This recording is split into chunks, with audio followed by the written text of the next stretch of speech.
Hello, we are on part 2 of chapter 3. Peter stood at the window of the attic room of the apartment's Polonaise. He heard Leo Matinee before he saw him, always because of the whistling. Peter heard Leo before he saw him. He waited until the policeman appeared, and then he threw open the window and stuck his head out. He shouted, "Leo Matinee, is it true that there's an elephant, and that she came through the roof, and that she is now with the police?" Leo stopped. He looked up. "Peter," he said. He smiled. "Peter Augustus Dushin, fellow resident of apartment Polonaise, little cuckoo bird of the attic world.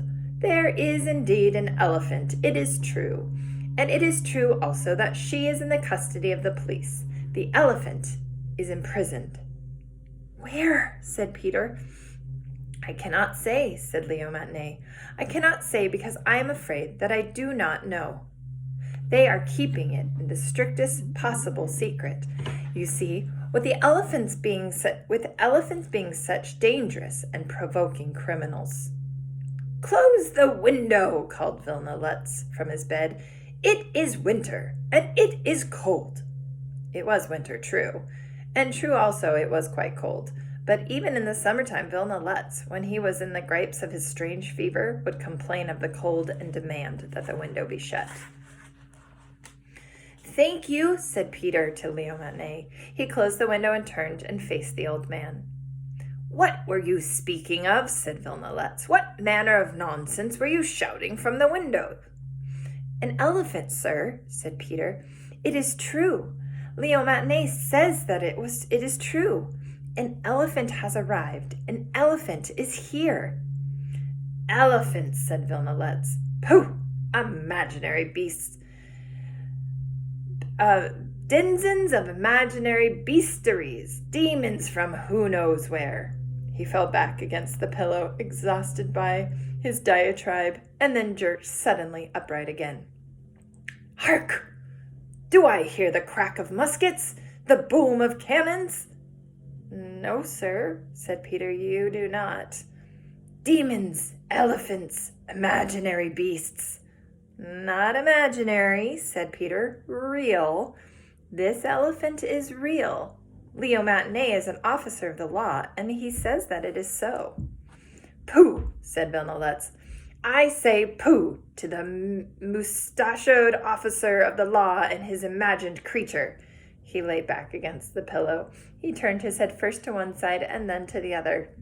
"I hear it," he said. "I hear the sounds of battle. The fight has begun." "So," said Peter softly to himself, "it must be true, mustn't it? There is an elephant now. So the fortune teller was right. And my sister lives." "Your sister?" said Vilna Lutz. "Your sister is dead. How often must I tell you? She never drew breath. She did not breathe. They are all dead. Look out over the field and you will see they are all dead, your father among them. Look, look, your father lies dead." "I see," said Peter. "Where is my foot?" said Vilna Lutz. He cast a wild look around the room. "Where is it?" "On the nightstand?" On the nightstand, sir," corrected Vilna Lutz. "On the nightstand, sir," said Peter.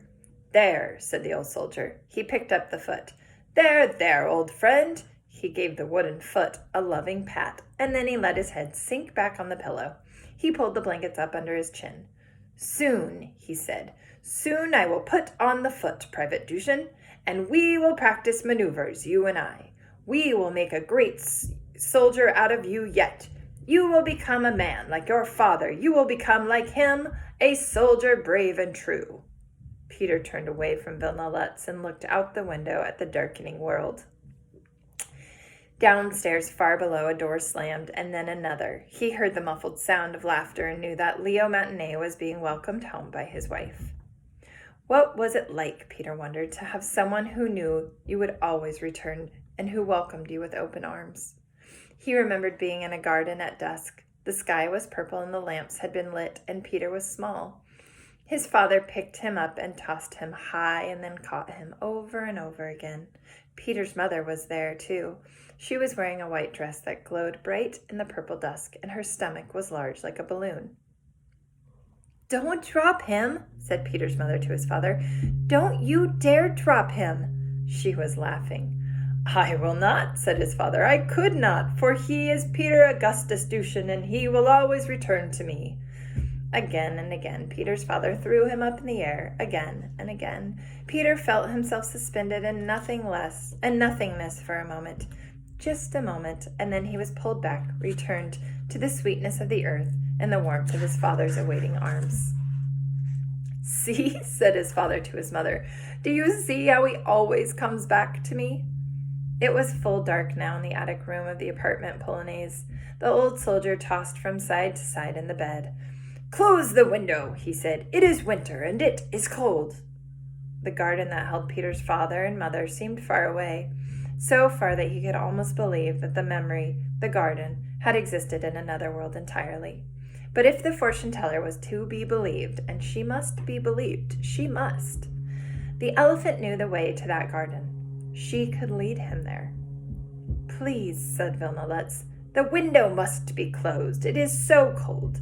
It is so very, very cold." And that is the end of chapter 3. See you next time for chapter 4.